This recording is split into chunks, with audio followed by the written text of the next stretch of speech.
አምላክ ሰው እንደምንለው ወደ ዋናው ሐሳብ መሄዱ አይቻልም። ቤኒ ወደዛ ነን ያለው፣ ግን እሱ መጀመሪያ ክላሪፋይ እናደርግ። መሰረቱ በስጋ ወራስ ማለት አይገብቶኝም። እሺ ችግር የለውም። እሱን ተቀብያለሁ። ቤተ አቅሌሲያ ዶወሪ እሱን ተቀብያለሁ። ችግር የለውም። በስጋ ወራት ማለት ያው በስጋ ወራት ማለት ያው በዚህ ምድር ሲመላለስ ማለት ነው። ከዛ ይለያያል አይደል? በትንሣኤው አካል ሰው አይደለም ወይ ብዬ ጥያቄ ያቀረብኩት ምክንያት ስላለኝ አምላክ ሰው አይደለም ወይ አሁንስ ያልኩት። አይ በከበረ አካል ነው። ያ እኮ አምላክ ሰው አይደለም ወይ በከበረ አካል ይደክም በትንሣኤ አካሉ እግዚአብሔር ልጅ የሰው ልጅ ይባላል እኮ። ስለዚህ አሁንም አምላክ ሰው ነው ብለን ሪፈር ልናደርገው እንችላለን። አይ የሰውን ስጋ ለበሰ እንጂ በከበረ አካል ነው ያለው። በከበረ አካል የሚለው እኮ ተስማማ ነው፣ የትንሣኤ አካል ነው። አሁን አምላክ ሰው ነው ወይ ነው እያለ ያለ ነው። አምላክ ሰው ነው የሚል አለ ብያለሁ። ጥያቄ ነው የጠየቁ ወንድሜ። አሁን በትንሣኤው አካል አምላክ ሰው ነው። አሁንማ አምላክ ነው፣ ሰው አይደለም። እኔ እኮ ሰው አይደለም አልከውኝ። እግዚአብሔር ልጅ የሰው ልጅ ተብሏል አይደል? ብራዘር ምንድነው የምትለው? አሁን በትንሣኤው አካል አልኩ እኮ አይደለ? ከሙታን ከተነሳ በኋላ ኢየሱስ አምላክ ሰው ነው ወይ? አሁንም የሰው ልጅ የእግዚአብሔር ልጅ ይባላል አይደል? አልጠየኩም። እንደዛ የሚል ማስረጃ የለም። ማስረጃ አለ? አልጠየኩም። አሁን አምላክ ሰው ነው ወይ ነው ያልኩ ወንድም አለ። አምላክም ሰውም ነው ያልኩ እኮ። አሁን በትንሣኤው አካልም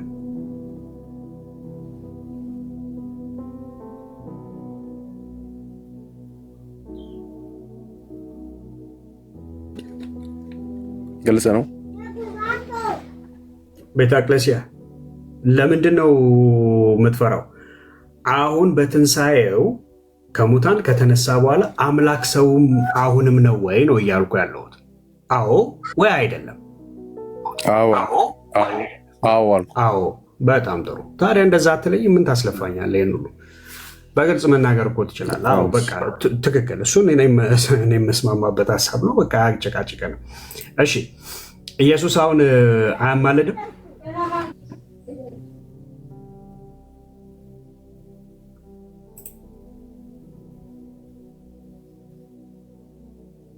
ወገኖች ይሰማለሁ። እኔ ኧረ ትሰማለህ ቢኒሻ፣ በደምብ ትሰማለህ። ወንድማችን ልትወያይ ነው የገባኸው ወይስ ምንድን ነው ሀሳቡ?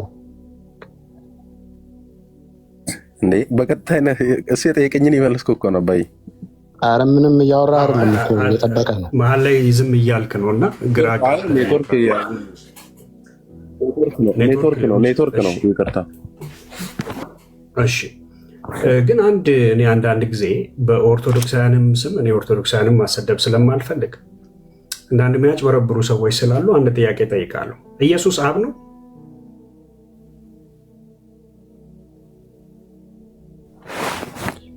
ከጥያቄ እኔ እንደዚህ አይነት እምነት የለኝም። አይደለም። በስላሴ ታምናለህ? አምናለሁ። መልካም። እሺ ኦኬ፣ በጣም ጥሩ። አሁን ወደ ሀሳባችን እንግባ። ምክንያቱም ኦርቶዶክስን ማሰደብ እዚህ ጋር ልክ ነው ብለን አናምንም። ያልሆነውን ሰው ሆኛለሁ ብሎ መምጣት ስለሌለበት። እሺ ኢየሱስ አሁን አያማልድም? ቤኒ ተናግሬያለሁ እኮ። ሁለተኛ ጠይቀኝ፣ ሶስተኛ ማለት ነው። አዎ ማለት ደግሜ ልጠይቅም እችላለሁ። መመለስ ከደከመ ግን ያው ሌላ ሰው ይገባል ማለት ነው። አይ ሶስቴ መለስኩ እኮ። እሺ እኔም አሁን አራተኛ ጨምሬ ልጠይቅህ። ኢየሱስ አሁን አያማልድም?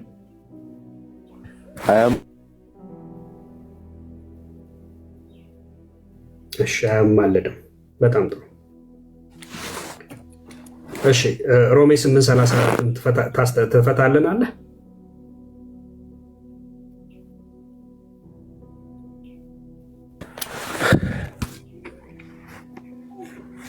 እኔ ነው ድንገት ኔትወርክ ሊይዘኝ ይችላል። አንብብልኝ። እሺ የሞተው ይልቁንም ከሙታን የተነሳው በእግዚአብሔር ቀኝ ያለው ደግሞም ስለ እኛ የሚማልደው ክርስቶስ ኢየሱስ ነው ይለናል።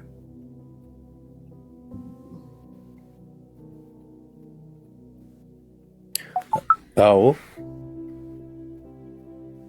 እና የሚማልደው አለን ከሙታን የተነሳው በአብ ቀኝ ያለው የሚማልደው ክርስቶስ ኢየሱስ ነው አለን። ምን እናድርገው? ጥቅስ እሺ ከፍ ብለህ አንብበዋ ታዲያ። ከስንት ልጀምርልህ? ከ25 ላይ አንብበው። ኦል ዘ ዌይ ቱ 25። እሺ ችግር የለውም። ከ25 ላይ አንብበልህ። የማናየውን ግን ተስፋ ብናደርገው በትዕግስት እንጠባበቃለን። እንዲሁም ደግሞ መንፈስ ድካማችንን ያግዛል። እንዴት እንድንጸልይ እንዲገባን አናውቅም፣ ነገር ግን መንፈስ ራሱ በማይነገር መቃተት ይማልድልናልና። እሺ ልብንም የሚመረምረው የመንፈስ ሐሳብ ምን እንደሆነ ቤኒ በቃ ማለት ያው ሐሳቡን ያገኘህ ይመስለኛል። ከፍ ብሎ ምንድን ያገኘሁት ሐሳብ እዚህ ጋር መንፈስ ራሱ ብሎ ምንድን ነው የሚለው? በማይነገር መቃተት ይማልድልናልና አለ። ማን ነው ማለት ነው? ምን እያለን ነው? እስቲ አንተ አብራራልና። አይ ያው ምዕራፉን ያነሳኸው አንተ ነህ እኮ። አዎ እኔ ያነሳሁት ቁጥር ከዚህ ምልጃ ጋር ምንም የሚገናኘው እንትን የለም፣ ያገናኘው ፓርት የለም። እስቲ አገናኘውም መንፈስ አገናኘው ማስረጃ አገናኘውም የሚል አንድ ጊዜ ብራዘር አንድ ጊዜ እሺ ችግር የለም። እንዲሁም ደግሞ መንፈስ ድካማችንን ያግዛል አለን አይደል? እንዴት እንድንጸልይ እንደሚገባን አናውቅምና ነገር ግን መንፈስ ራሱ በማይነገር መቃተት ይማልድልናል እና አለን። መንፈስ ራሱ በማይነገር። ስለዚህ ምን እያለን ነው እዚህ ጋር? መንፈስ ቅዱስንም አማላጅ ነው እያልከኝ ነው ወንድሜ? እንግዲህ እኔ አይደለም እያልኩ ያለሁት እኮ። ኦኬ ስለዚህ መንፈስ ቅዱስም አማላጅ ነው እያለ ነው መጽሐፉ። ኦኬ ስለዚህ መንፈስ ቅዱስ አማላጅ ነው። ቢኒ እየተረዳዳን ነው አይደል? እኔ ለምጠይቀኝ ብቻ ነው አሁን። እኔ በደንብ እየገባኸኝ ነው። ችግር የለውም። መንፈስ ቅዱስ አማላጅ ነው። እኔ አይደለም ያለው። መንፈስ ቅዱስ አማላጅ ነው መጽሐፉ እያለ ነው። በጣም ጥሩ። መንፈስ ቅዱስ አማላጅ ነው አልከን። በጣም ጥሩ። ስለዚህ በዚህ አይደለም መጽሐፉ ነው ያለው። አማላጅ ነው ሲለን እዚህ ጋር ምን እያለን ነው? አስረዳኝ። ምዕራፉን ያነሳው አንተ ነህ፣ ቁጥሩን ማለት ነው። አንተ እኮ ነው ወደዚህ ወሰድከኝ አይደል? አይ እኮ የጠየቁ 34 ነው። አንተ 26ን ከ25 ጀምሮ አንብብልኝ አልከኝ። 34 ነበብኩልህ። አንተ ከ34 ጀምሮ አይደለም ማንበብ ያለብህ ቢኒዬ፣ ከፍ ብለህ ነው ማንበብ ያለብኝን እኮ ነገርከኝና አነበብኩልህ። እና እዚህ ጋር ቆይ ብለህ እኔ ላስታርቃችሁ። ስለዚህ 34ንም 28 አንብብልን። ሙሉውን ብታነብ ማለት ነው። ኦኬ ሙሉውን ከዚህ ያለው ኦኬ። አንተ ከፍዬ እሰጣችኋለሁ፣ ተረጉሙታላችሁ። ከፍዬ እሰጣለሁ። ምዕራፍ 8 አይ ሙሉን ያንብብልን። አንተ አንብበህ ትተረጉማለህ። ክፍሉ ሰፊ ክፍል ነው። ዝም ነው የምለው። አይ አትልም። ወደ ላይ ከፍ ብላችሁ አንብቡ ብለህ ያልከው ጋር አንተ ትተረጉማለህ፣ እሱ ደግሞ ያለው ጋር እሱ ይተረጉማል። ኦኬ አንተ ጨዋ ሆነ ቁጭ ብለህ እንደ ጥሩ የሴት እመቤት ይህንን አድርጊው ይህንን አታድርጊው ያለ ቃሉም ትንሽ ችግር የለም። የሴት እመቤት ብዬ ያልኩት ምንድነው? እናቶች ቁጭ ብለው ሰራተኛ ከቀጠሉ በኋላ ያኛውን ወንድሜ እየሰማኸኝ ነው? እኩል አታውራ። እንደ ወይዘሮ የሴት እመቤት ይባላል እና የሴት እመቤት ብዬ ያልኩ አንተ ሴት ነህ እያልኩ ሳይሆን እናቶች ሰራተኛ ከቀጠሩ በኋላ ቤት ውስጥ ሆነው ያኛውን ድስቱን አንሺው፣ ቡናውን አፊ፣ ረከቦቱን እጠቢው፣ እንደዚያ አድርጊው፣ ቤቱን ጥረጊው፣ ወልዊው ተብሎ እንደሚባል አንተ ቁጭ ብለህ መመሪያ ሰጪ፣ እኔ ግን ቁጭ እላለሁኝ አልክ። ማንበቡም ላይ የለህም፣ ትርጓሚውም ላይም የለህም። ኦኬ። እና አሁን እኔ ማንበቡ ላይ እና ትርጓሚውም ላይ ሁለታችሁንም ከፍዬ እሰጣለሁኝ። በመጀመሪያ 39 ቁጥር ስላለው ሙሉ ይነበብልኝ ነው ያልከው። እንግዲህ 39ኙን ክፍል ከፍለን ማለት ነው ቢያንስ 38ቱን ከፍለን እንወስደዋለን ማለት ነው። ስለዚህ አሁን አንተ ቢያንስ ከምዕራፍ 1 ማለት ከምዕራፍ 8 እስከ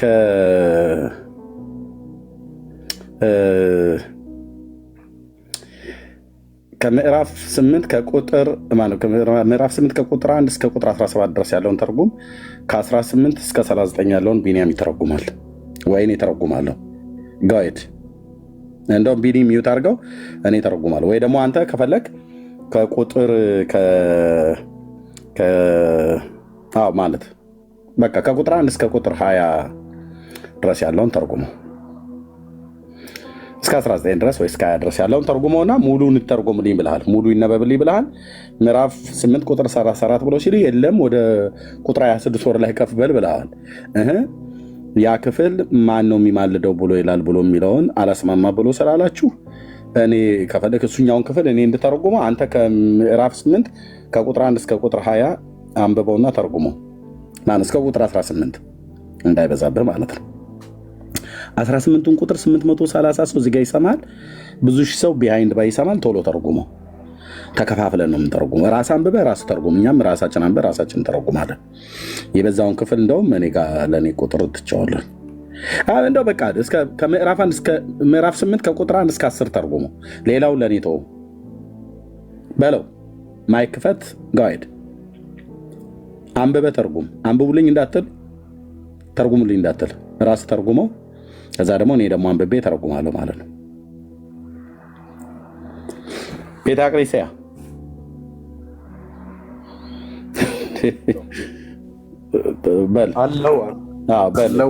በለው።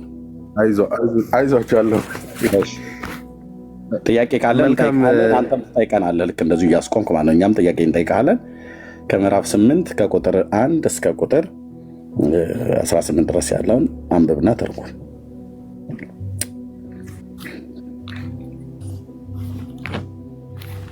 መንሮሜ ከስንት ጀምሮ ማለት ነው? ሙሉን አንብብልኝ ስላልክ ምዕራፍ 8 አይደል? ምዕራፍ 8 ቁጥር 34 አይደል ያለው እሱ። አንተ ደግሞ ቁጥር 26 ነው ብለህ ያልከው ሙሉ ይነበብልህ ስላልክ ሮሜ 8 ከ1 እስከ 18 ያለውን አንብበህ ተርጉሞ እንጠይቃለን። በየቁጥሮች ውስጥ ጠይቃለሁ። አንተም ልክ እንደዚሁ እያስቆምከኝ ጠይቃኛለህ በኋላ። ቴንክ ዩ ጋይድ።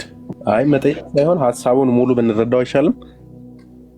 አይ ካልገባኝማ ጠይቃለሁ። አንተም ካልገባህ እያስቆምከኝ ትጠይቀኛለህ። መብትህ ነው። ቆይ አንድ ኤርሚያስ እዚህ ጋር የያዘው አልገባኝም ቁጥር 26 ምን እንደሚል ብለህ በኋላ መንፈስ ድካማችን ያግዛል ብሎ የሚለውን በደንብ በጥያቄ በግራ በቀኝ ልክ እንደ ፖሊስ መስቀለኛ ጥያቄ በመጠየቅ ታጣድፈኛለህ። እኛ አሁን ግን አንተ ስተረጉም ደግሞ እኛም ያልገባን ነገር ካለ እንደዛው እናደርጋለን። ጋይድ ብራዘር ተነቦ ይተረጎማል ማለት ነው። ነብዩ ዲያቆን ነው የሚል ሀሳብ ነበረኝ እኔ ጥያቄ ነበረኝ። ወደ መጽሐፉ ከመሄደ በፊት አይመለከትም። ሮሜ 8ን ተርጉም። ነብዩ ዲያቆን ይሁን ሼካ ይሁን አይመለከትም። አንተ በኋላ እሱ ሲሰጥ ነኝ ብሎ ኡስታዝም ይሁን ራባይም ይሁን የአይሁድ ራባይ ሊሆን ይችላል፣ የሙስሊም ኡስታዝ ሊሆን ይችላል፣ የኦርቶዶክስ ዲያቆን ሊሆን ይችላል፣ የጴንጤ ፓስተር ሊሆን ይችላል። ሽፍት አታደርግም። አሁን አንተው ተወጣው ከመጣሽ ማርያም ታምጣሽ እንደሚል ከምዕራፍ 8 ከቁጥር 1 እስከ 18 አንብብና ተርጉምልን ቶሎ ቶሎ ጊዜው እንዲወስድ ማለት ነው። በዚሁ ነው የምንዘጋው ዛሬ። በለው ለአንተ ሰጥቻለሁ። አንብብና ተርጉሙ እንጂ አሁን የነብዩ ዲያቆን ሼካ ፓስተር ይሁን ምንም ይሁን እሱ በኋላ እንጠይቀዋለን። እሱ እሺ ችግር የለውም። እሺ አነባለሁኝ። በስመ አብ ወወልድ ወመንፈስ ቅዱስ አሐዱ አምላክ አሜን። አንበብ ብቻ አይደለም አንበበት ተርጉማለህ። ችግር የለውም ወንድሜ። 8:25 ጀምሮ 18 ጀምሮ አልወጣኝም። ምዕራፍ 8 ከቁጥር 1 እስከ 18 ያለውን አንብበ 18ቱን ቁጥር ተተረጉሟል። ከዛ በኋላ ያለውን ደግሞ እኔ እለጥቃለሁ ማለት ነው። ሐሳቡን ግን የሚያብራራልን አይመስለኝም። ከፍ ብሎ አይ ሙሉ ይነበብልሃል። ሙሉ ካልተነበበ ብለሃል። አንተ ይሄንን ብትተረጉም እኔ የፈለኩትን አንተ ይሄንን ሙሉ ይነበብልሃል። ምዕራፍ 34ን ሲጠቅስ ምዕራፍ 34ን ጠቅሶ ስለ ኢየሱስ ክርስቶስ አማላጅነት ላውራህ ብሎ ሲል ቃሉ የሚናገረው እዛ ጋር ስለሆነ ክፍሉን ልናገር ብሎ ሲል የለም ከፍ ብለህ ቁጥር 26 ሂድ ብለዋል። ሄዶ አነበበ መንፈስ ብሎ የሚለውን። ስለዚህ ችግር የለውም እናድምጥ። ማለት ዝም ብሎ ሳይሆን በየቁጥሩ ላይ ጥያቄ ጠይቃለሁ። አንብብና በየቁጥሩ ላይ ጥያቄ ጠይቃለሁ። አንተም በየቁጥሩ ላይ ጥያቄ ጠይቀኛለህ። በኋላ 18ቱም ቁጥር ላይ 18 ጥያቄ ካለኝ እጠይቃለሁ። ከዛ ደግሞ አንተ ያወራኝ ያለው እኔ ነኝ። ማን ነው ያወራኝ ያለው? እኔ ኤርሚያስ ነኝ ማውራ። ኦኬ ነው መልክ። እሺ ጥሩ። እሺ እንግዲህ በክርስቶስ ኢየሱስ ላሉት አሁን ኩነኔ የለባቸውም። በክርስቶስ ኢየሱስ ያለው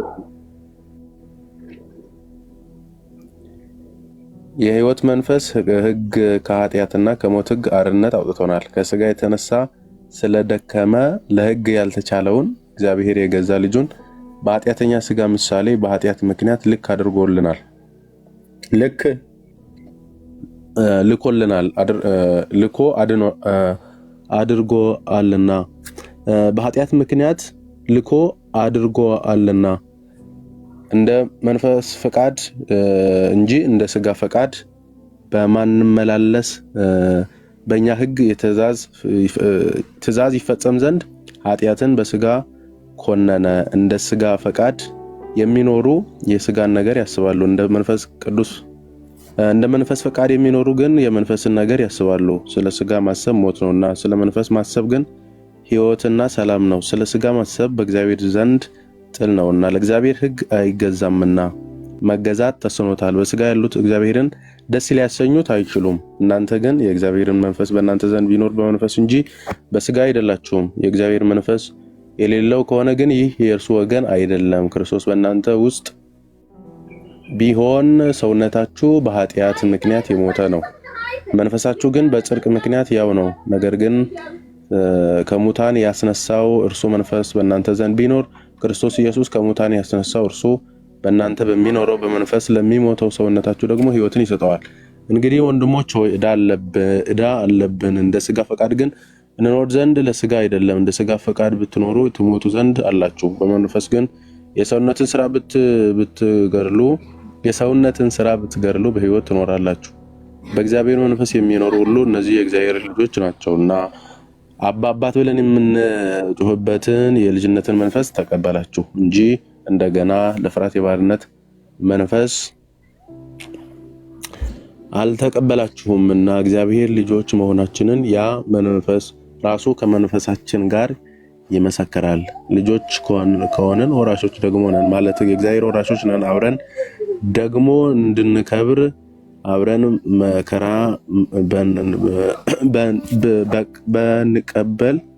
ብንቀበል ለማለት ነው። እዚህ ብንቀበል ከክርስቶስ ጋር አብረን ወራሾች ነን ይላል። ቀጥል። አልጨረስክም? 18 እኮ በቃ ደረስኩ። 18 አንብበው። ለኛ ይገለጽልን ካለው ክብር ጋር ቢመዛዘን የአሁኑ ዘመን ስቃይ ምንም እንዳይደለ አስባለሁ። የፍጥረት ናፍቆት የእግዚአብሔር ልጆች መገለጥ ይጠባበቃልና። እሺ ቴንክ ዩ። አሁን ትርጓሜው ላይ ቀጥል። ንባብ ነው። አሁን ትርጓሜው ላይ ከቁጥር 1 ጀምሮ ተርጉም። እያስቆምኩ ጥያቄ ጠይቃለሁ። ካልገባን አሁን ቁጥር 1 ነው የምትተረጉምልን። ግን ዋና ሀሳባችንም መርሳት የለብንም። ራስን ያልከው ልበበል ተናገር እውነቱን። ቆይ አሁን ምን መሰለህ፣ ትርጓሜው ችግር የለም እኮ የመጽሐፍ ቅዱስን ሀሳብ ነው የምናየው። ምንድን ነው እያለ ያለው የሚለውን ነው የምናየው። ግን አሁን እዚህ ጋር አንተ ያነሳኸው ዋናው ወደ ይሄንን ሀሳብ ምንድን ነው ለማለት የፈለገው ብሎ ሙሉውን ሄደን ቦታው ላይ ብቻ ከምናነብ ያንን ለማለት እኮ እሱን ለማግኘት እኮ ስለዚህ እናንበብ ያልኩ ማለት ነው። ስለዚህ 39 ቁጥር ተነቦ አንብበነዋል። አሁን መነሻው ከታወቀ ይሄውና ስማኝ፣ እየተደማመጠ አነበብከው አይደለ? ትርጓሜው ላይ ቀጥል። ትርጓሜውን ከቁጥር 1 ጀምሮ አሁን ንባብ እስከ ግን እንደዚህ ደረቅ ክርክር መሆኑ ጥሩ ነው። ክርክር አይደለም ያለው። ልብ በልና ስማኝ፣ አንዴ ስማኝ። ቢንያም ስለ ኢየሱስ ክርስቶስ አማላጅነት ወንድሜ ጠቅሶ ሮሜ 8:34 ብሎ ሲል ሊተረጉም ሲል አስቆምከውና ሂድና ከፍ ብለህ ከቁጥር 26 ጀምረህ አንብብ አልከው። ከዛ አንብብ ብለህ ካልከው በኋላ ተርጉም አልከው። እሱ ሮሜ 8:26ን አልጠቀሰም። የጠቀሰው ሮሜ 8:34 ነው። ቁጥሮቹን የተቀመጡት በዚህ ነው። ሄደህ ከ26 ነው ከላይ ጀምር ያልከው። ከዛ አነበብክና ማነው አንብብልኝ አልክ። አላነበብከውም አንተ አንብብልኝ አልከውና ባይዘው የኦርቶዶክሳውያኑ ባህል ነው አንብቡልኝ ነው የሚሉት። መተው እነሱ አያነቡም። አሁን ወንድማችን ግን አንብብ ስንለው አነበበ። ቴንክ ዩ እግዚአብሔር ይስጥህ አንተ። ኦኬ አንብብልኝ አልከውና ከዛ ተርጉሞ አልከው። ኦኬ ለምን እኔ ምዕራፍ 8:34 ነው የተረጉምኩትኝ ማነው የጠቀስኩት ብሎ አለ።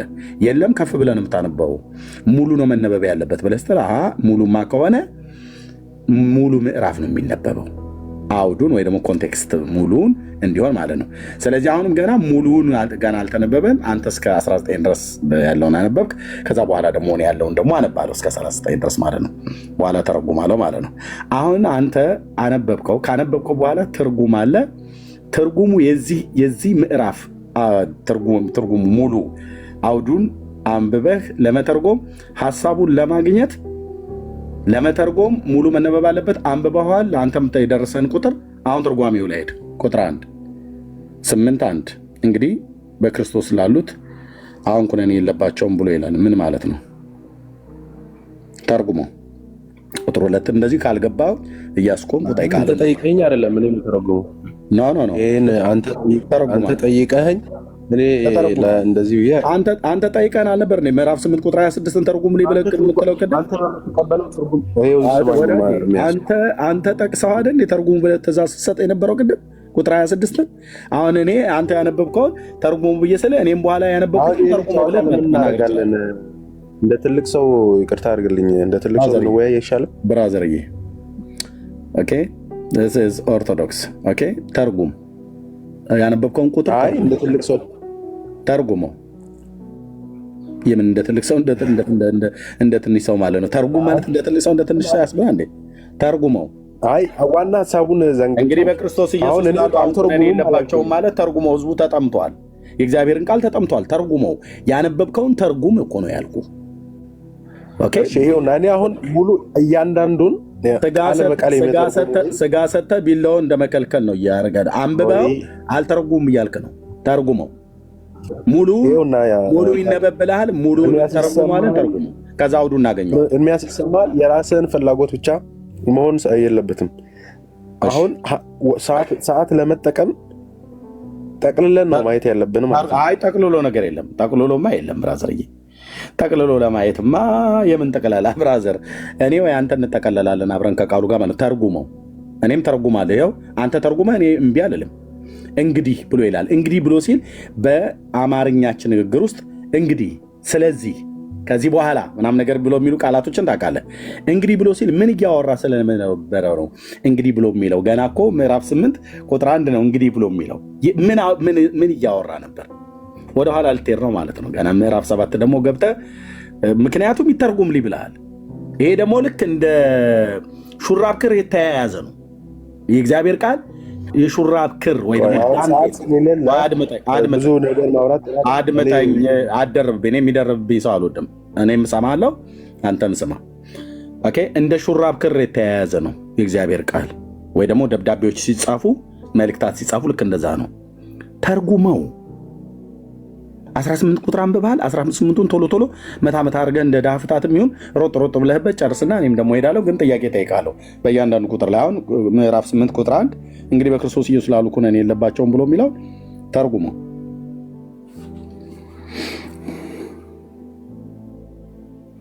ቀጥሎ ወንድማችን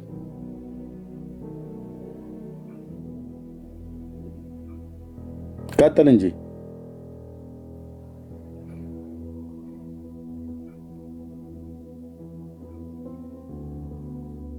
በመድኃኒዓለም ቀጥለው ተርጉመው።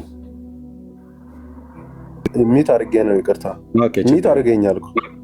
ቅድም ነው ያደረኩት። ክፈታ ታዲያ። እሺ ቀጥል። እንግዲህ በክርስቶስ ኢየሱስ ላሉት አሁን ኩነኔ የለባቸውም። በክርስቶስ ኢየሱስ ያለው ሕይወት መንፈስ ሕግ ከኃጢአትና ከሞት አርነት አውጥቶናልና። እንግዲህ በክርስቶስ ኢየሱስ ላሉት አሁን ኩነኔ የለባቸውም ማለት በክርስቶስ ላመኑ ኢየሱስ ክርስቶስን ለተቀበሉ አምላካቸው አድርገው ላመኑ ኩነኔ የተባለው ቀድሞ የነበረባቸው ከእግዚአብሔር መለየት የዚያ የቀድሞ ኃጢአት አሁን ላይ በክርስቶስ ኢየሱስ ያ ተደምስሶላቸዋል፣ የለባቸውም ማለት ነው። ይሄ ማለት ነው። እኔ እየፈጠንኩ ነው የሚሄደው። በኢየሱስ ክርስቶስ ያለው የቀድሞ ኃጢአት የሚለው የት አለ? ኩነኔ ማለት ምን ማለት ነው እንዴ? እኔን ጠይቀኛል። የቀድሞ እኔ ነኝ ጠያቂው። አንተ ተርጓሚ ነህ። አይ ኩነኔ ማለት ጥያቄ ነው የምጠይቀኝ። ኩነኔ ማለት ምን ማለት ነው ወንድምዬ? አሁን አንተ መኮነን ማለት አንተ መላሽ ነህ። አሁን አንተ ኩነኔ ማለት እኔን አትጠይቀኝ። አድምጠኝ ወንድሜ፣ አትጠይቀኝም። እኔን አትጠይቀኝም ማለት ወዳጄ፣ እየሰማ ነው? ቆይ አንዴ ስማኝ ፕሊስ። ሜት ከማረገ ስማ፣ አድምጠኝ። ኩነኔ ማለት እኔ ምንድን ያልኩ ከቀድሞ ኃጢአት ብሎ የሚለውን ከየት ነው ያመጣው ብዬ ስል ኩነኔ ማለት ምን ማለት ነው ብለህ እኔን አትጠይቀኝ። አሁን እኔን የፈለኩትን ጥያቄ የምጠይቅህ ከዚሁ ከቁጥሩ ላይ ተነስቼ ማለት ነው። አንተ መላሽ ነህ፣ እኔ ጠያቂ ነኝ። በኋላ ደግሞ ልክ አንተ ልክ እንደዚሁ እንትን ስል እያስቆምክ ትጠይቃለህ ማለት ነው። ጋይድ ኩነኔ ማለት ብሎ የሚለው ምን ማለት ነው ብለህ ከመጠየቅ ይልቅ ከቀድሞ ኃጢአት ኩነኔ ከቀድሞ ኃጢአት ነፃ ወጥተዋል ብሎ የሚለውን ከየት ነው ያመጣው ቃሉ? ምን ይላል ዘፍጥረት 3 ላይ? አይ ሮሜ 8 ላይ ነኝ ያለሁት እኔ። የሮሜ 8 ላይ ከቀድሞ ኃጢአት ብሎ የሚል የት አለ ያለው? አዲስ ኪዳን አዲስ ኪዳን ከመምጣቱ በፊት ብሎ አሁን አንተ ተርጓሚ ነህ፣ አስተማሪ ነህ፣ እኔ ነኝ ጠያቂ። ኩነኔ ማለት ምን ማለት ነው? ምንም አይነት ጥያቄ አለ። ቃሉን እየተረዳኸው አይደለም እኮ። ምንም አንተ ነህ የምታስረዳው። ቃሉን ማስረዳት ያለብህ መዝገበ ቃልን ማምጣት ካለብህ ሙሉን ይተርጎም። ሀሳቡን አስረዳው እኮ። ኦኬ ሀሳቡን አስረዳው። እውነቱን ስነግርህ እኔ ሰው ማሰቃይ አድምጠኝ ማለት ወዳጄ አድምጠኝ። ሰውን ማሰቃየት አንፈልግም። ሁለተኛ ግን እንደዚህ አይነት ነገር እንዳይለመድህ። እግዚአብሔርን ቃል እንደሚያውቅ ሰው ሙሉን አንብቡት፣ ሙሉን ተርጉሙት። ወይ ቅድም እንዳልኩ እንደ ሴት ወይዘሮ ቁጭ ብለህ ሰራተኛ የቤት ሰራተኛ እንደቀጠረች ሴት ሰራተኛ መቅጠሯ ያው ልታሰራ ነው። እና ማነሽ እስቲ ያኛውን ዕቃ ጠቢው፣ መስኮቱን ክፈችው፣ አልጋውን አንጥፊው፣ የልጆቹን ምሳ ዕቃ አጠቢ ምናምን ብላ ብትል ቁጭ ብላ ትእዛዝ ብትሰጥ በቀጠረችው በገንዘቧ ነው። አንተ ቁጭ ብለህ ሮሜ 8:34ን ጠቅሶ ስለ አማላጅነት ላውራ ብሎ ሲልህ የለም ቁጥር 26 ከፍ ብለህ አንብበህ ተርጉሞ አልከው። አንተው ራስህ አንብብ፣ ራስህ ተርጉም አልከው። አንተ ግን ያነበብከውን ተርጉም ብዬ ስለ አቃተ ማለት ነው። ስለዚህ ሁለተኛ እንዳይለመድ ወንድምዬ። ኦኬ ሰኔ ጎልጎታ የሚያነብ ሰው መጥቶ መጽሐፍ ቅዱስ እንዴት ነው አንብቦ ሊተረጉም የሚችል ሰው? እኔ እኮ እውነቴን ነው ብዬ የምላቸው ወደ ኦርቶዶክሳውያን ወንድሞች እናቶች፣ ሰኔ ጎልጎታ ስታነብ ውለህ በሰኔ 21 ቀን በመካነ መቃብሩ በጎልጎታ ስትጸልይ የጸለየችው ጸሎት ይህ ነው ብሎ የሚል የባልቴት ወደ ስታነብ ውለህ መጥተህ እንደዚህ ማለት ተገቢ አይደለም። ኦኬ ሌላ ነገር አንድ ነገር ልጨምር እዚህ ላይ ያልከው ነገር ላይ በጣም ወገኖች እንግዲህ ይኸው 900 ሰው አስቀምጠው ይኸው እንደው ቻንስ በቃ ወንጌል ስበኩን እናንተ ወንጌል አሰብኩን ምናምን ያው እዚህ ቤት እንግዲህ ሁሌ ወንጌል የሚሰበከው ግን እንደው እንበል ብለን በምትሉት ከሄድን ይኸው ወንድማችን 30 ደቂቃ ፈጀ። አንብበው አላለብም። ይሄው ቻንስህን ተጠቅመ ይሄ ሁሉ ሰው ቁጭ ብሎ እንደው አስተምረን እንኳን ተብሎ ልመና አለ። በጣም በጣም ያሳዝናል። በጣም ኦኬ እሺ። ስለዚህ ገብተህ አሁን በእንደዚህ አይነት 18ቱን ደቂቃ ማን ነው 18ቱን ቁጥር ያነበብከውን እና ተርጉም ብዬ ብለህ 18 ሰዓት ትወስድብናለህ ወንድማችን። ስለዚህ ያለ አቅምህ ይቅርታ አድርግልኝ አስወጡ ብለህ ስላልክ እኔ አዶ ነው ማን አስወጣ እኔ አላየሁም። ራሴ ወጣ ነው የመሰለኝ። ኤርሚያው ሌላ ተወያይ እንደው ማለት ለመን ነው እኮ በቃ እሱ ያመጣውን ጥቅስ እንዲፈታው ለመን ነው። ከአይ ማይፈታው ከሆነ ደግሞ በቃ ታች ሆኖ ወይ ታብታብ ያደረገ ቢሰማ ብዬ ነው። ካልክ ቀጥል መልሽ። እሺ አንተ ካስወጣ እሺ በቃ እናንተ ቤት ይቅርታ አውጥተኛል። ከኔ ጋር እየተደማመጥን ስላለህና ሌላ ጋብዙና ከነሱ ጋር ብታወሩ ይሻላል። ከምታስወርደኝ እኔ ቢወርድ ይሻላል። ባይ ችግር የለውም። በቃ ያው መልሰን አስገባንህ። ሀሳቡ ላይ ታወራለህ። አሁን በእንደዚያ ባጭሩ ሀሳቡ እግዚአብሔር የሚለው ሀሳብ የእግዚአብሔር ልጅ ኢየሱስ ክርስቶስ አምላክ እንጂ አማላጅ ነው የሚል መጽሐፍ ቅዱሱም ሀሳቡ ውጭ የሆነ ሀሳብ ነው ቅድም የጠቀስከው። እኔም ደግሞ መንፈስ ቅዱስ ይማልዳል የሚል ነው ሀሳብ ለአንተ ያስቀመጥኩት ማለት ነው። እኛ እኮ እናውቀዋለን። ስለዚህ ሁለቱንም ይናገራል እግዚአብሔር ቃል። አንተ ምንም ታስቀምጠው ነገር የለም። አንተ ለተጠይቀው ለሮሜ ቅዱስ አያድመጣኝ። ለሮሜ መንፈስ ቅዱስ ይማልዳል ከተባለ እንደማመጥ መንፈስ ቅዱስ ይማልዳል ከተባለ ኧረ ብራዘር እንደማመጥ። እኔ ነኝ ሚዩት ያደረግኩ። እንደማመጥ ቤት ስላደር ሚዩት እንዳላደርጋችሁ ተደማመጡ። የሮሜ 8:34 ኢየሱስ ክርስቶስ ያማልዳል ብሎ የሚለውን ቃል ሲጠቀስብህ እሱኑ ክፍል ጠቅሰህ እንደማያማልድ ማስረጃን ከመጽሐፍ ቅዱስ ማሳየት እንጂ ሮሜ 8:26 ላይ መንፈስ ቅዱስ ይማልዳል ብሎ የሚለውን ለሮሜ 8:34 መልስ ይሆናል ብለህ ማምጣት በጣም አስቂ ተራ የሕፃን ጨዋታ ነው እየተጫወትክ ያለው። የሮሜ 8:34 ስለ ኢየሱስ ክርስቶስ የሚናገረውን ስሙን ጠርቶ በ8:26 ላይ መንፈስ ድካማችንን ያግዛል ይላል። ያ መንፈስ የተባለው ማን ነው? ከሥላሴ አካላት ከሦስቱ ቅዱስ አንዱ የሆነው መንፈስ ቅዱስ ነው አይደለም ብሎ የሚለውን በኋላ ማየት ትችላለህ። አሁን ለሮሜ 8:34 ኢየሱስ ይማልዳል አይማልድም ብሎ የሚለውን የጠቀሰልህን ጥቅስ እሱ ያማልዳል ብሎ የጠቀሰውን አንተ የማያማልድ ከሆነ እዛው ክፍል ላይ ሆነ አለማማለዱን፣ ቋንቋውን፣ ግሪኩን፣ ግዕዙን፣ አማርኛውን ጠቅሰህ ኢየሱስ ማማለዱን አያሳይም ይሄ ቁጥር ብለህ እዛው ጋር መሞገት ሲገባህ የኢየሱስን ተውከውና መንፈስ ይማልዳል ብሏልና እኔም ይኸው ይማልዳል ብሎ የሚለውን አሳየኋችሁ ብለህ ትለናለህ። እኛ ቀድመን አይተነዋል ብራዘርዬ። ጴንጤ ቤት ነው የመጣው። ጴንጤ መጽሐፍ ቅዱስን ሙሉ በሙሉ ነው ጠርጎ የሚያነባው፣ ጠርጎ የሚበላው። የበላኑ ማለት ነው ማለት የበላኑ ሚንስ ሙሉ በሙሉ ነው የአምላካችን እግዚአብሔር ቃል ቤተ አቅሌስያ እንሰጣለሁ። ስለዚህ ኢየሱስ ክርስቶስ ይማልዳል ብሎ ለሚለው አድምጣ። ኢየሱስ ክርስቶስ ይማልዳል ብሎ ለሚለው ጥያቄ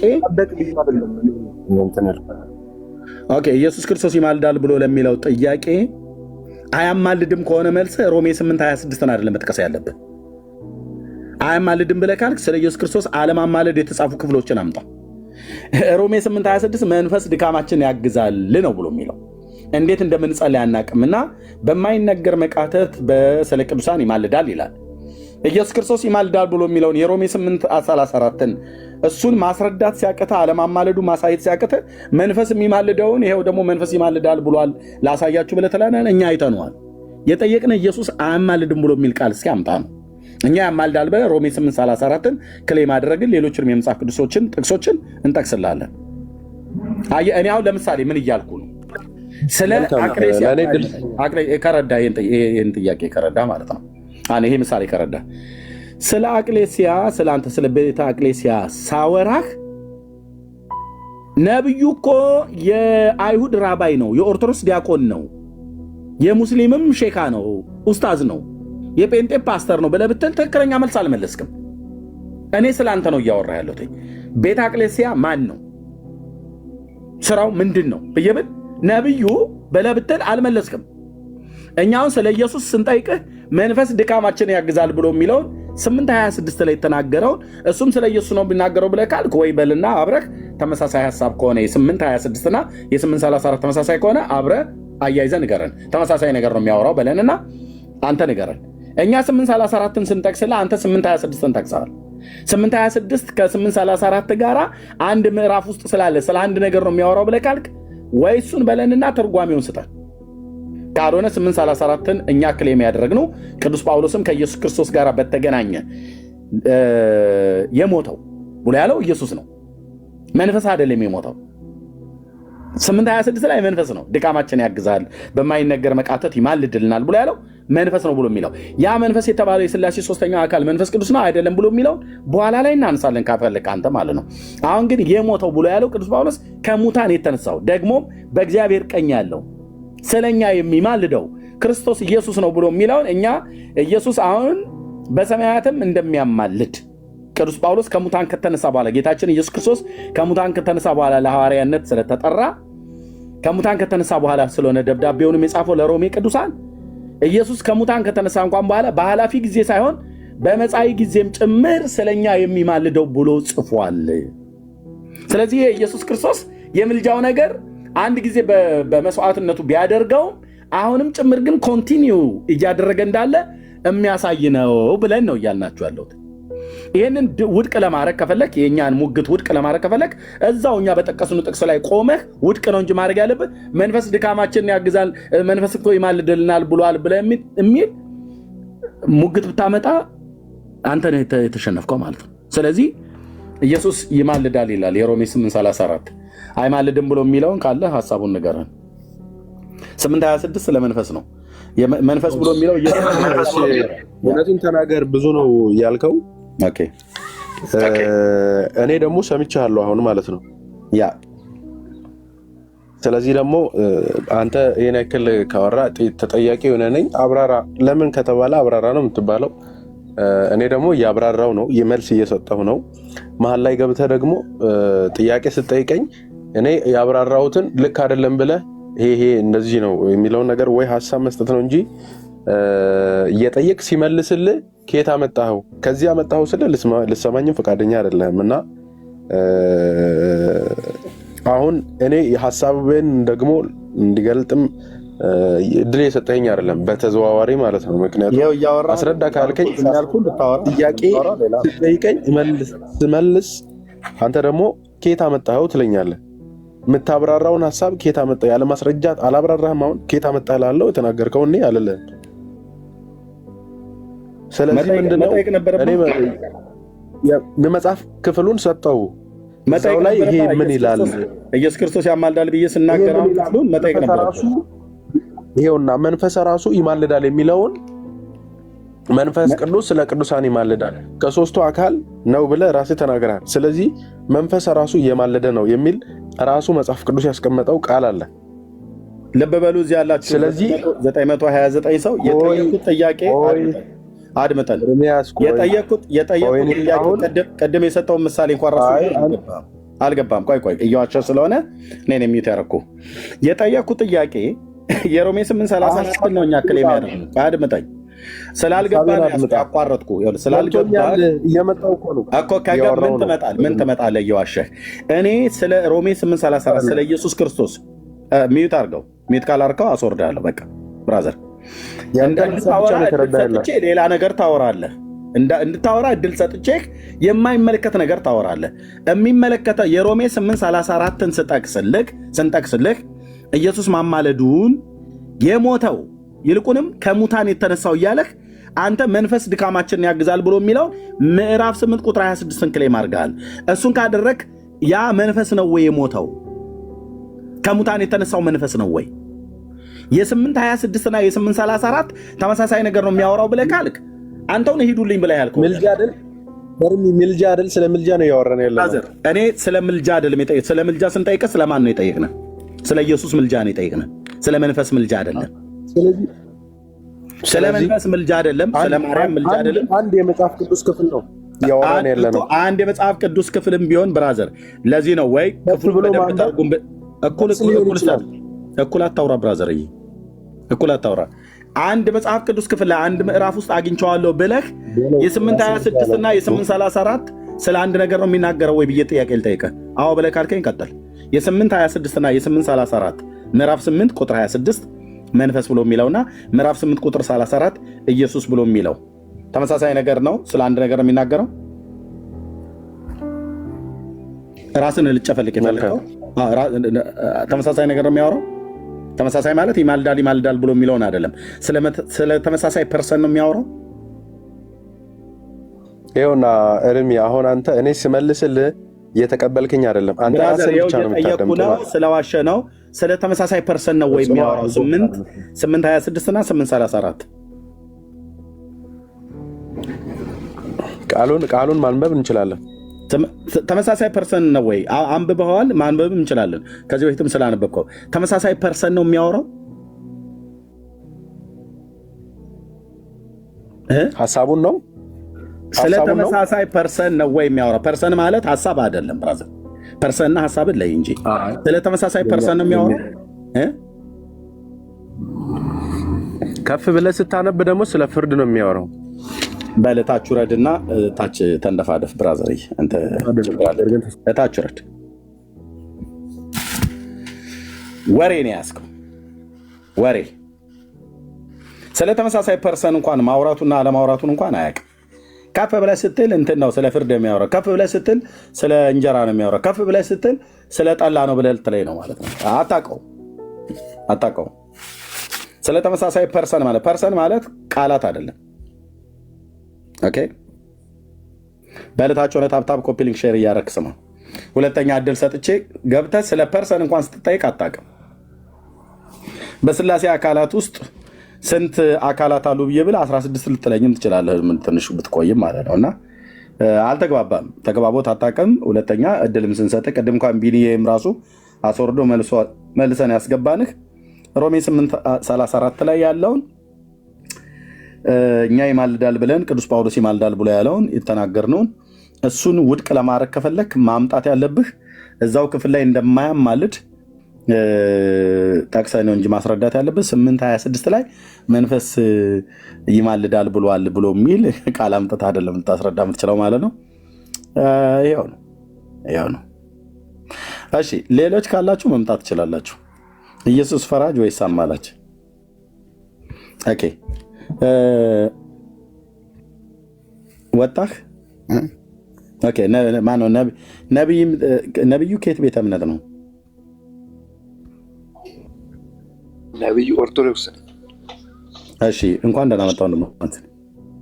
እንኳን ደህና ቆያችሁ። ከዚህ በፊትም ገብቼ ነበር። አሁን ፕሮፋይሉ ዩዘር ኔሙን ቀይሬ ነው ዲያቆን በሚለው ነበር። ኦኬ ዲያቆን ማን ነበር? እንደው እንዳስታውሰው ምናልባት ካስታወስኩት ያው ዲያቆን በሚለው ዲያቆን ብቻ ነው የሚለው ዲያቆን ብሎ የሚለው። ኦኬ ሐሳቡን ሰምተዋል?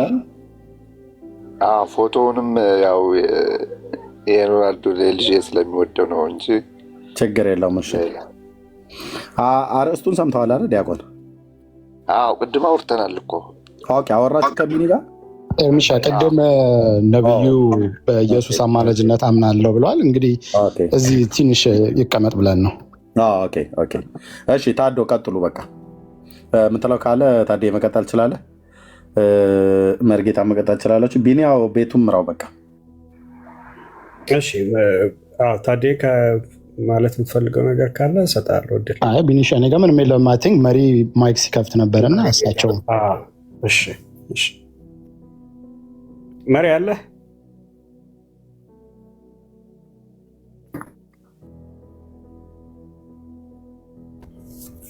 የት ሄዳለሁ?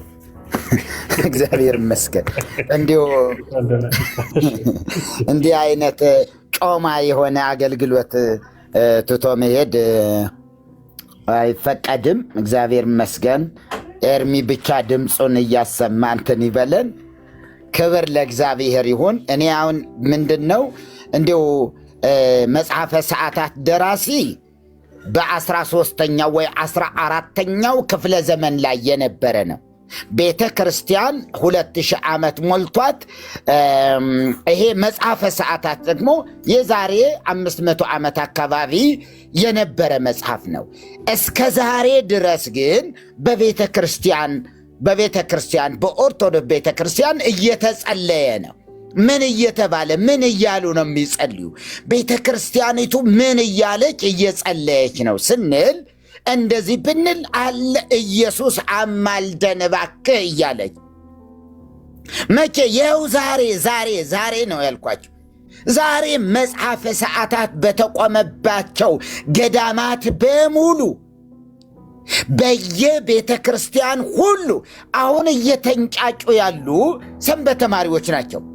ቤተ ክርስቲያኒቷን የማያውቋት ኢየሱስ ክርስቶስ ፈራጅ ነው ሲባል እንኳ በምን እንደሚፈርድ በየትኛው በትስብእቱ ወይስ በመለኮቱ ሲባል ማይገባቸው ማያውቁ ይቅርታ ማይገባቸው ስል ስድብ ይሆን አላቅም ሰው እየተሳደቡ እያሉኝ ነው ብዙዎችና ይሄ እንደዛ አስበውት ከሆነ ፈራጅ ነው ሲባልም ኤርሚ ያወጣዋል ምናልባት ምዕራፍ 5 ላይ የዮሐንስ ወንጌል አንድምታ ምዕራፍ 5 ለወልድ የሰጠው ማን ነው? ፈራጅ ነው።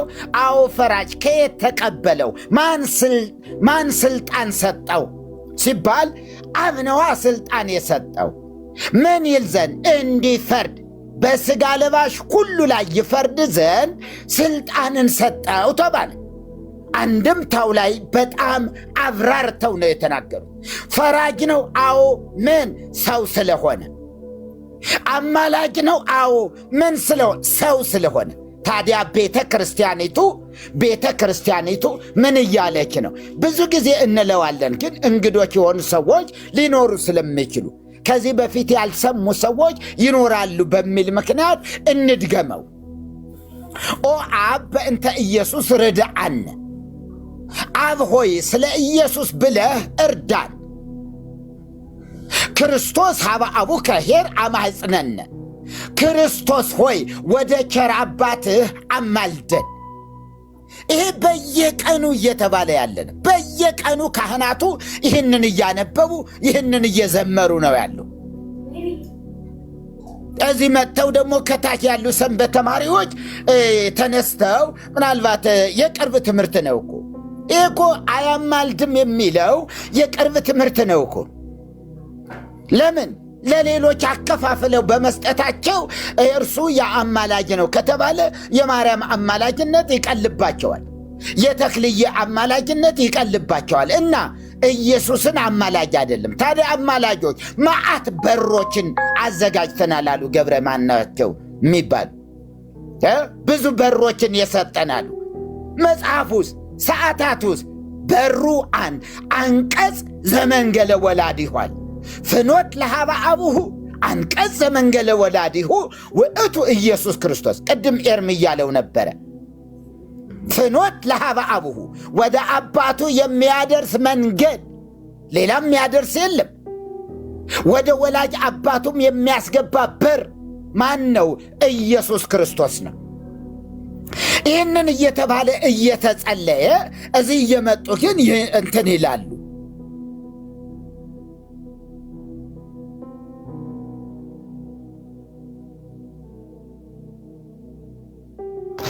መሪ ስልክ ገብቶባቸው ነው እስኪመለሱ ድረስ ወገኖች ታፕታፕ እያደረግን ሼሩ አሪፍ ነው፣ ግን ታፕታፑን 1 ሚሊዮን ብናስገባው በጣም ደስ ይለኛል። ክብር ለኢየሱስ ይሁን። ወጥቻለሁ እንዴ ነው? ፖዝ ነበረ። አዎ ዘጋሁት። ስለዚህ ምን አልኩኝ? አብ ሆይ ስለ ኢየሱስ ብለህ እርዳን እያለች እየጸለየች ነው። ኢየሱስ ሆይ ወደ ቸር አባትህ አማልደን እያለች ቤተ ክርስቲያን እየጸለየች ነው። ፍርድን በተመለከተስ በዝርዝር ጽፈዋለች። በዝርዝር ዮሐንስ ወንጌል ምዕራፍ 5 አንድምታ ያላችሁ ሰዎች ተመልከቱት፣ በደንብ እዩት። ታይቶ መፍረድን ለወልድ ሰጠው። ምክንያቱ ፍርድ በመታየት በመገለጥ ስለሆነ።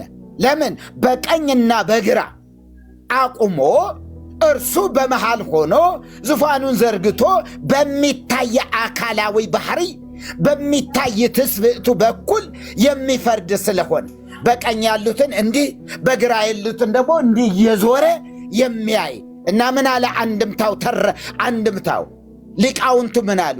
ታይቶ መፍረድን ለወልድ ሰጠው። ይህ አይመቻቸውም። አሁን በአንድ ሰውስ እንኳ ምን አይልም፣ አይፈርድም። ፍርድን ሁሉ ለወልድ ሰጠው እንጂ ወዴት ልትወስዱት? ምን ብላችሁ ልትፈቱት? ምን ብላችሁ ልትተረጉሙት? ዮሐንስ ወንጌል ላይ አብ በአንድ ሰው እንኳ አይፈርድም። ስለዚህ አንድምታው ምናል? አብ ታይቶ መፍረድን ለወልድ ሰጠው እያለ ነው የሚናገረውና ይሄን ለማለት ነው። ግን አሁን ሰንበት ተማሪው ነው ያስቸገረን፣ ቤተ ክርስቲያን አይደለችም። እሷማ እየጸለየበት ሊቀ ካህናት ዘይቀውም ሎሙ ለቅዱሳን በደብተራ ስም እንተ እግዚአብሔር ተከላ ውእቱ ኢየሱስ ክርስቶስ። ቅድም ቤኒ ሲተርከው የነበረው ሊቀ ካህናት ዘይቀውም ሎሙ ለቅዱሳን የት ቦታ ላይ? በምድር ላይ ነው ወይ? በሥጋ ወራት ነው ወይ? አይደለም። እምድኅረ ዕርገቱ እምድኅረ ዕርገቱ ካረገ በኋላ ወደ ቅድስተ ቅዱሳን በገዛ ደሙ ምን አላለ? ዕብራውያን 9 ገባ። ምን ሊያደርግ ገባ? የብሉይ ኪዳኑ ሊቀ ካህን ወደ ቅድስተ ቅዱሳኑ የሚገባው ምን ለማድረግ ነው? መስዋዕት ይዞ ደም ይዞ የመስዋዕት ደም ይዞ ምን ያደርጋል? ይገባል። ወዴት? ወደ ቅድስተ ቅዱሳን። ከዚያስ ይወድቃል፣ ይነሳል ወይ? አልተጻፈም። ይጸልያል ወይ? የሆነ የጸሎት መጽሐፍ ይዞ ይገባል ወይ? አልተጻፈም። እግዚአብሔር የፈለገው ደም ብቻ ነው።